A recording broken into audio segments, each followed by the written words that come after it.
हम सभी इस बात से परिचित हैं कि मनुष्य पर संगति का बहुत प्रभाव पड़ता है। मनुष्य पर ही नहीं, पशु पक्षियों पर भी संगति का प्रभाव पड़ता ही है। जैसी संगति में मनुष्य रहता है वैसा ही बन जाता है, और पशुओं पर भी इसका प्रभाव अछूता नहीं है। इस संदर्भ में संस्कृत ग्रंथों में एक कहानी आती है, उससे हम सभी प्रेरणा प्राप्त कर सकते हैं। एक बार एक सैनिक घोड़े पर सवार होकर शिकार के लिए जंगल में जा रहा था। रास्ते में डाकुओं की एक बस्ती थी। एक घर के दरवाजे के बाहर लटके हुए पिंजरे में बैठा एक तोता चिल्ला उठा, भागो, पकड़ लो, इसे मार डालो, इसका घोड़ा और माल छीन लो। तोते की आवाज़ से सिपाही सतर्क हो गया। उसने अपना घोड़ा दौड़ा दिया और घने जंगल में रहने वाले एक साधु की कुटिया के पास पहुंच गया। इस कुटिया के बाहर भी एक पिंजरा लटका हुआ था।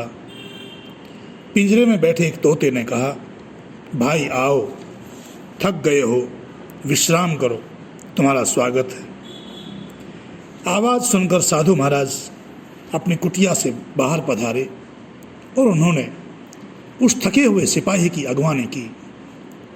सिपाही ने पूछा, महाराज एक बड़ा सवाल है, प्रश्न है, क्या आप उसका जवाब दे सकेंगे? अभी मैं थोड़ी देर पहले डाकुओं की बस्ती से गुजरा, तब वहाँ के एक तोते ने मुझे पकड़ने और लूटने की बात कही, परंतु आपकी कुटिया के तोते ने मीठी मीठी बात करके मेरा स्वागत किया। महाराज, एक ही जाति के दो परिंदों में, दो पक्षियों में ये फर्क कैसा? ये सुनकर साधु का तोता बोल उठा, मैं साधुओं की वाणी सुनता हूँ, ये तोता क्रूर डाकुओं की बात सुनता है जिसको आप सुनकर आए हैं।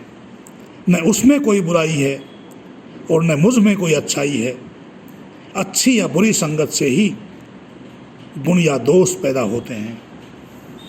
तो संगति का प्रभाव पक्षियों पर भी पड़ता है। आप सभी से निवेदन है कि चैनल को सब्सक्राइब कर लें ताकि आपको नए नए ज्ञानवर्धक वीडियो प्राप्त होते रहें। इति ओम शम।